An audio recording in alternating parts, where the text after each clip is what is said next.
time type. Let's go over the 3 types. It has really been life-changing just for my enjoyment, just for upping my enjoyment alone. I think that's the difference. Anyone can slog through, and maybe your graph looks pretty different from what mine has looked like. So it's really important to look at what yours looks like and plan tasks that make sense to you. Hey everybody, I'm Alexis. So, as you can see behind me, this thing is new. I haven't done this before. But I want to talk about being a morning person or a night owl and using your chronotype to plan. So chrono is in time, and so your time type. And there are actually 3. I read this book, When, by Daniel Pink, maybe a couple years ago, and it hasn't been until the last month or so that I really started putting its advice into practice. He has advice about how to plan your days and how to plan your years, and when you're goal setting, just when to time things. Even so far as down to like what time of day to go to the dentist and the doctor, and if you have a lawsuit or things like that. So it's so fascinating. And after restructuring my day the last month or so, I feel so much better. I feel like I'm getting all the things done that I want to do and I'm enjoying it. I think that's the difference. Anyone can slog through and get their to-do list done, but if you plan things at the correct time of day, I'm actually finding that I'm really enjoying the things. Basically, we'll go over this. Basically, science has proven that you're more analytical at certain times of the day, so I'm planning my analytical tasks at that time of day, and then I'm enjoying it a lot more. But if you plan your analytical tasks when you're feeling in your creative zone, then it's, you know, it's just like the gears aren't quite working together. So I want to go over the chronotypes and everything, and let's get into it. Should I tear this? I don't know. Oh, what a clean tear. Wow. Where am I going to set these? This is not thought through all the way. Where are my markers? That's not thought through. 1 second. Okay, so let's go over. Look at all these markers I got here. What color should I use, right? Let's go over the 3 types. Okay, so you've got your morning person, which they, if we're sticking with our bird themes like they do in the book, they call morning people larks, and then night owls, and then third birds, which is like this 3rd type. And most people are actually this 3rd type. And there are 3 stages. There's the peak, the recovery, and the trough. And everyone goes through these stages throughout their day. Some people just go through them in a different time of day. So for a morning person, they wake up and their mood and energy and mental alertness goes up, and then eventually it goes down, and then there's kind of a recovery. Their energy increases towards the peak, and then they have this trough, and then as the evening goes on, they have the recovery. If you're a night owl, you actually wake up in recovery. You wake up kind of in a state of like, so your energy goes up a little bit, and then you have this trough, and then you end up going up toward the peak at the end of the day. So you've got your recovery, trough, then peak if you're a night owl. Now, most people are not night owls. It's actually not very common to be a night owl, and I think our everyday definition of night owl doesn't really follow necessarily with what he's talking about. And then the 3rd one is the 3rd bird. So it's basically this, but maybe just shifted a little bit one way or another. So maybe it takes a little longer to get to the peak, and then the trough, and then the recovery. I drew this a little bad. The peak should be the highest. So yeah, so these are the 3 types, and then I will talk about exactly what sorts of things happen during these 3 stages of the day, because there are different characteristics with the peak, the trough, and the recovery, and different activities that you should plan for those time of day. This piece of paper is the average person, so it's not quite a straight line.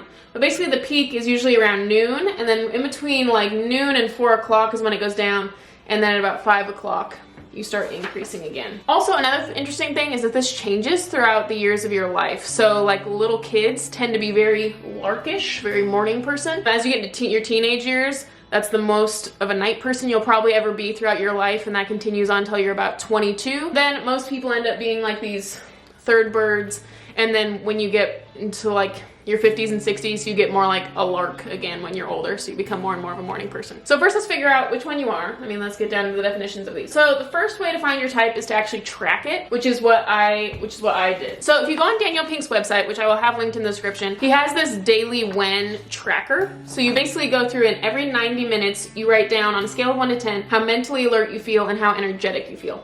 So I did this. I actually did this for a week. And then what I did personally, this is me going a step further, I averaged these values over the course of the 7 days, and then I actually graphed them because I like graphs and I wanted to see what it looked like for me. And so I will have, this is a graph that I made. I will have this linked in the description as well if you would like to print it off and do this sort of thing if you're a math nerd like me. So that's one way. First way you can figure out your type, you can track and graph. Those will be both in the description. Another thing, I will have this linked as well, the MCTQ questionnaire. It's kind of like a quiz. It's relatively long. It's a questionnaire you can fill out and then they will estimate your best times of day. The third way you can figure out is you can use your midpoint time. The way you do that is you look at the time you go to sleep. So that's let's say that's 11:30 p.m. And then you look at the time you wake up. So let's say that's 7:30 a.m. So the time you wake, let's say that's 7:30 a.m. Then to find the midpoint, you look at the middle. So like in the middle of the night, where is the middle? So in this case, it would be 3:30. So, and this actually does turn out to be the dividing point. So if that midpoint is before 3:30, you are a lark. If it's after 5:30, you're an owl. And if you're anywhere in between there, you're a third bird, which most people are. So there are different types of tasks for these different things, and I do want to get into that. One thing to notice before I move on is that everyone's trough is in relatively the same place, no matter what type you are. And it does vary by maybe like a couple hours or so, but almost everyone, and it's kind of like in Spain, the siesta time, everybody has kind of a trough in between noon and 4 o'clock. That's when you're kind of at your lowest energy. So I'll talk about what sorts of things I plan for the trough. We just went over your type. Now let's look at the different tasks. I think the best way is to track it, just so you can see personally for you, in your opinion, how are you doing. Let's look at the tasks. So the sort of things that you do in your peak, and this is gonna be kind of a little bit of an oversimplification, but I think it's a good way to kind of understand it. The thing that you do in that peak when you are rising in energy, those are, I'm gonna simplify this, and we're just gonna call those like left-brained tasks.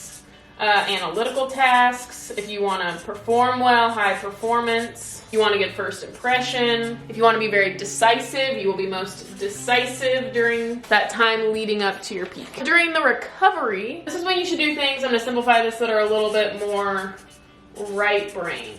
It requires you to not be so analytically rigorous. Like if you want to come up with a good idea, it's not very helpful for the critic to be in there analyzing your ideas. You know, if you want to be creative, you want to be a little bit more freeform, goofy, not so harsh, if you know what I mean.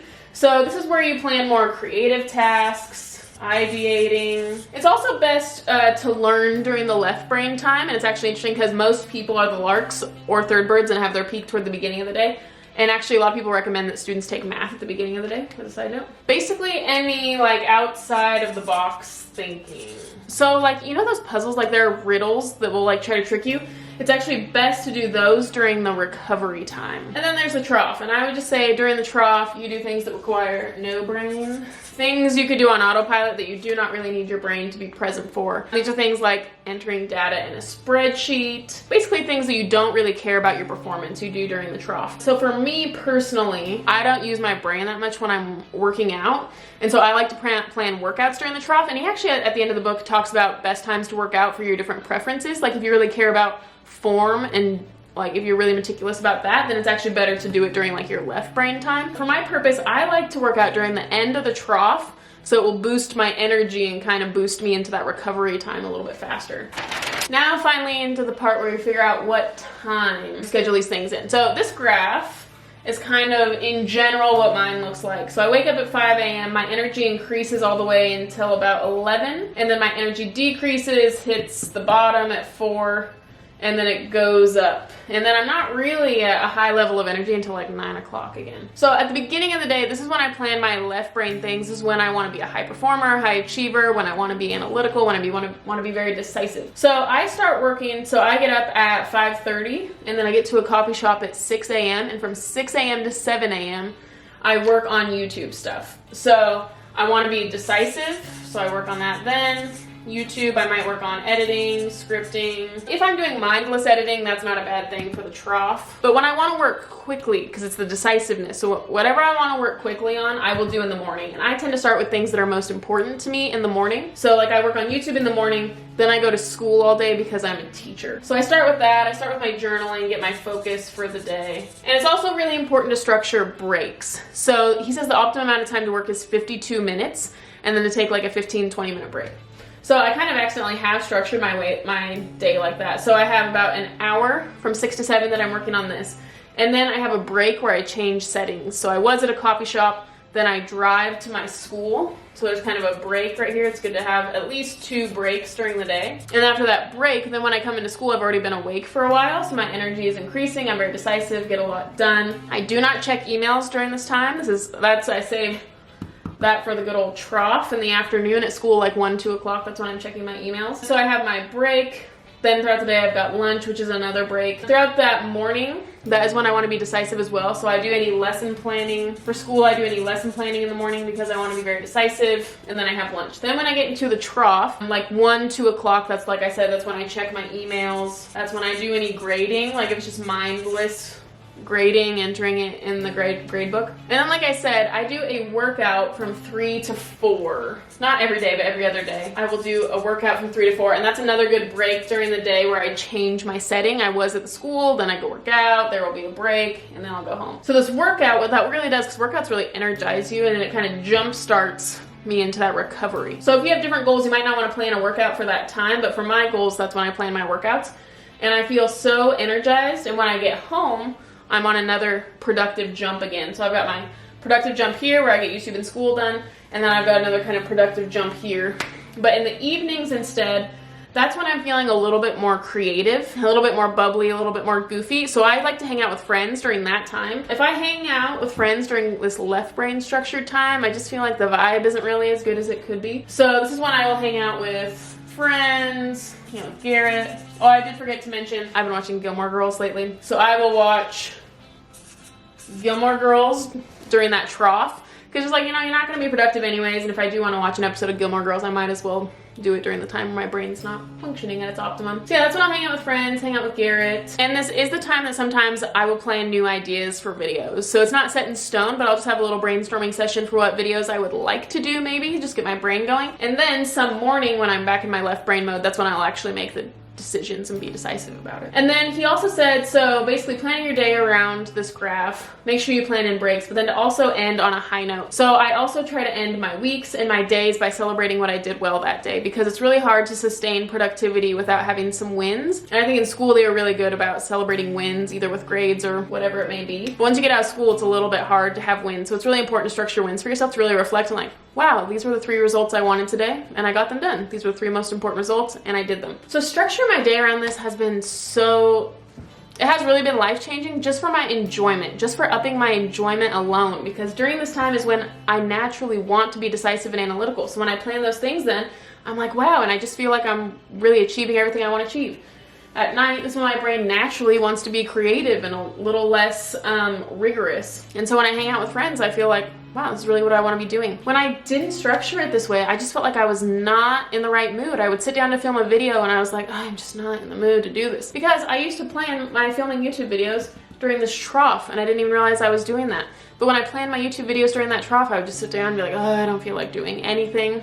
And of course, I didn't feel like doing anything. So now, during that time, I scheduled Gilmore Girls. I want to watch an episode of Gilmore Girls. My brain doesn't want to do anything, so that's when we do it. Or I used to get into work, and first thing I would do is look at emails. I would get through it really quick because I was in that decisive mode, but since emails are not a priority to me, I don't want to work on it then. If email is a bigger priority to you, then, and you really want to crank it out, then I would say that is a good time to do it. But for me, it's not a priority, and it's more of a priority to get YouTube things done and lesson planning done. So I used to get in there, look at my phone, check my emails, and I would just waste all this very productive time doing things that didn't really matter to me. So I think this is really important. All the links, so all the links will be in the description. So once again, you can look at that tracking sheet, you can plot it on a graph and figure out for you, when do you feel like you're in the best mood? When are you the most energetic? When are you the most alert? And maybe your graph looks pretty different from what mine has looked like. So it's really important to look at what yours looks like and plan tasks that make sense to you. Yes, thanks so much for watching, guys. I do offer coaching if you want to look at that in the description. I have coached people on personality, I've coached people on time management, I've done some money coaching. So yeah, go ahead and look at the link in the description. Thanks so much for watching. Let me know if you found this helpful or what type you are. I'm kind of interested. Supposedly, the smallest chunk of the population are actually night owls. Thanks so much for watching. Bye.